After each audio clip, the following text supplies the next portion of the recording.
Salut à toutes et à tous et bienvenue dans ce nouveau tutoriel Illustrator qui est aujourd'hui une vidéo tirée de ma formation sur préparer le TOSA. Le TOSA qui est une certification proposée par l'entreprise Isograd et qui permet de certifier vos connaissances dans le logiciel. La formation complète est disponible sur tuto.com, lien dans la description comme d'habitude. Et nous aujourd'hui on va venir parler des outils de pulvérisateur et de symboles. C'est des outils qui peuvent paraître un petit peu datés et qui pourtant sont hyper utiles et hyper intéressants à pratiquer. Donc je vous propose de les découvrir.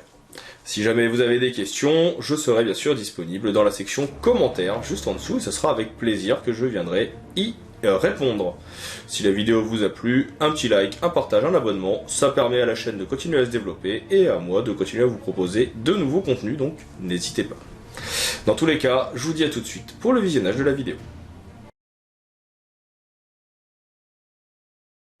En plus des panneaux de style graphique et des panneaux de pinceau que nous avons vus jusqu'à maintenant, il existe un dernier panneau qui est assez utile avec différentes composants. Ce panneau, c'est le panneau symbole que vous avez ici.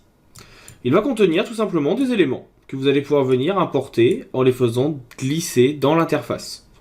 Comme pour les autres modes, comme pour les autres panneaux, vous avez différentes possibilités avec, par exemple, des éléments liés à de la nourriture, comme des sushis, qui vont être disponibles. Alors, ils sont intéressants, mais vous voyez que ici, malheureusement, on ne peut pas les modifier. Pourquoi? Tout simplement parce que ici, au lieu d'être des formes qui vont être donc utilisables, ils vont être sous une forme dite de symbole. Forme de symbole qui, pour être modifiée, donc ici vous avez donc le nom de l'instance, doit être rompu. Pour cela, il faut cliquer sur rompre le lien. Ce qui fait que maintenant, votre élément n'est plus un symbole, mais bien un élément graphique en lui-même. Et vous avez donc tous les vecteurs qui réapparaissent. Quand vous êtes en mode symbole, vous avez plusieurs possibilités. Déjà, vous pouvez lui donner un nom. Ici, vous avez de base l'instance qui est Futo, qui est le nom qui a été donné. La possibilité de venir donc agrandir et rétrécir la forme avec votre outil de flèche noire. C'est la seule qui fonctionne, la blanche ne fonctionnant pas. La possibilité de venir remplacer par une autre instance, présente ici dans vos menus en quelques instants. Ou encore de modifier le dit symbole. Ici, vous cliquez sur OK. Et là, vous récupérez les différentes parties et les différents éléments pour les modifier. Tout simplement parce que de cette façon, ça va mettre à jour le symbole dans la bibliothèque de symboles et tous seront modifiés d'un seul coup si vous en avez plusieurs. Si par exemple je viens ici modifier celui-ci et que je décide qu'il n'y en ait pas un mais qu'en fait les pétales sont un petit peu éclatés, donc là vous voyez je viens sélectionner en venant zoomer plusieurs pétales avec ma flèche, je vais pouvoir venir dire je veux en fait que celui-ci soit un peu éclaté, celui-ci soit un petit peu plus loin. Et une fois que j'ai validé, que je suis revenu en arrière, et bien en fait ça va adapter toutes les instances, tous les symboles qui étaient ici identiques. Donc ça c'est quelque chose qui est assez intéressant et assez utile. Vous pouvez bien sûr créer vos propres symboles. Pour ça, il vous suffit de venir faire une forme, quelle qu'elle soit, de décider que vous voulez en faire un symbole en venant la faire glisser dans le panneau. Vous avez alors le choix entre plusieurs choses. Séquence vidéo, si ça veut être utilisable pour de la vidéo plus tard. Graphique, dynamique ou statique. Personnellement, je laisse toujours dynamique pour pouvoir être modifié par la suite. L'enregistrement avec la possibilité de mettre des repères. Et ici, on clique sur OK. Et on a donc notre objet qui apparaît. On a ici le petit plus. Si vous double-cliquez dessus, vous pouvez le modifier. Ce qui va permettre de modifier encore une fois toutes les instances si besoin.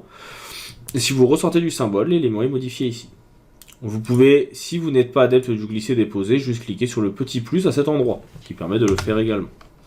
Vous avez ici la possibilité de voir vos options de symboles, et si besoin ici, la possibilité de venir importer donc une instance qui aurait été sélectionnée dernièrement, ça refait la même en fait.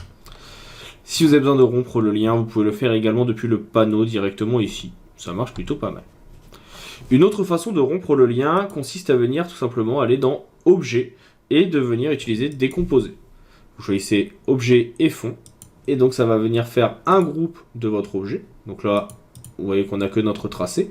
Si je reprends ici par exemple notre petit sushi, là, pareil, je peux venir décomposer, cliquer sur OK et donc on a ici un groupe qui va contenir mes différents éléments. Maintenant, imaginons que je souhaite avoir plusieurs symboles en même temps. Et bien pour ça, vous avez ici l'outil pulvérisateur. Vous pouvez double-cliquer ça vous permettra d'avoir accès aux paramètres du pulvérisateur, comme son diamètre, son intensité, c'est-à-dire est-ce qu'il y a plus ou moins de symboles qui apparaîtront, et la densité, c'est-à-dire est-ce qu'ils seront plus ou moins collés les uns aux autres. Ou c'est plutôt l'inverse. Le principe, vous allez juste cliquer, et tant que vous cliquez, eh bien vous avez vos symboles qui apparaissent. Si je double-clique ici, et que j'augmente l'intensité ou que je la baisse, par exemple je vais la mettre ici à 2 ou 3, eh bien vous voyez qu'ils sont beaucoup plus espacés. À chaque fois que vous venez refaire un symbole avec le pulvérisateur, il se trouve dans la même instance, comme vous le voyez. Si je viens maintenant remettre ici à 8, mais que je baisse l'intensité, eh bien vous voyez qu'il va écarter vos éléments. Ils sont moins serrés. Le principe maintenant ici, c'est que tous vos éléments vont être ensemble dans le même jeu de symboles présents dans les calques. Vous ne pouvez pas les déplacer séparément les uns des autres. La solution numéro 1 revient à ce qu'on a fait tout à l'heure, qui est tout simplement de venir décomposer.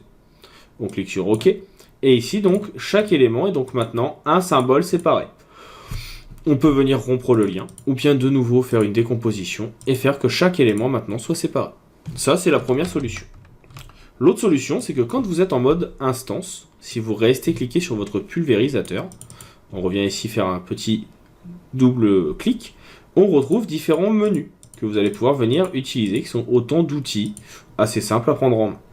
Le premier, je ne l'ai pas montré tout à l'heure, mais il permet aussi, dans cette partie-là, de modifier l'espacement, la taille et la rotation de chacun des éléments.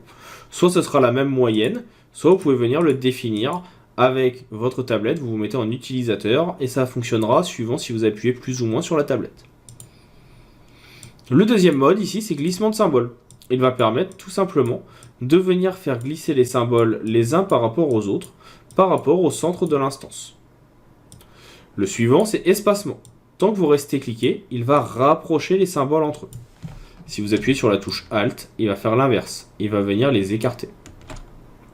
Si vous appuyez sur le suivant, qui est redimensionnement, il vous permettra de venir en agrandir certains. Et le fait d'appuyer sur Alt permettra de venir en réduire d'autres.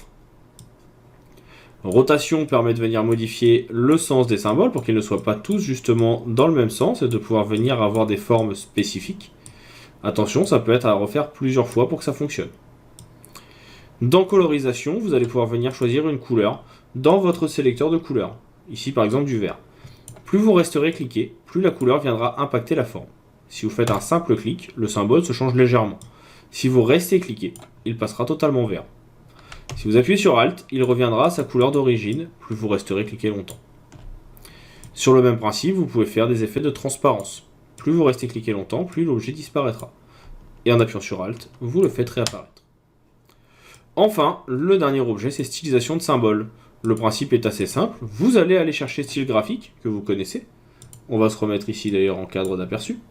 On choisit un cadre. Donc là, on va dire que par exemple, on veut que ce soit cet effet qui était utilisé tout à l'heure, un effet papier de soie. Et là, vous allez juste venir cliquer sur votre symbole avec cette option.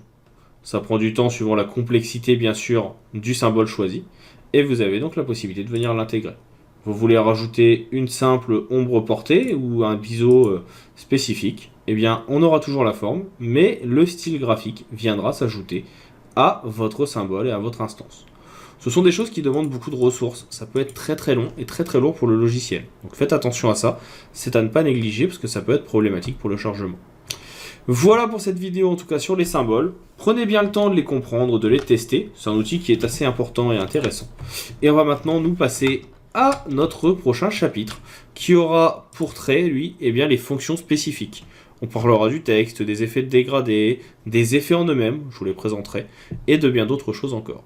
On attaque ça tout de suite dans la prochaine vidéo.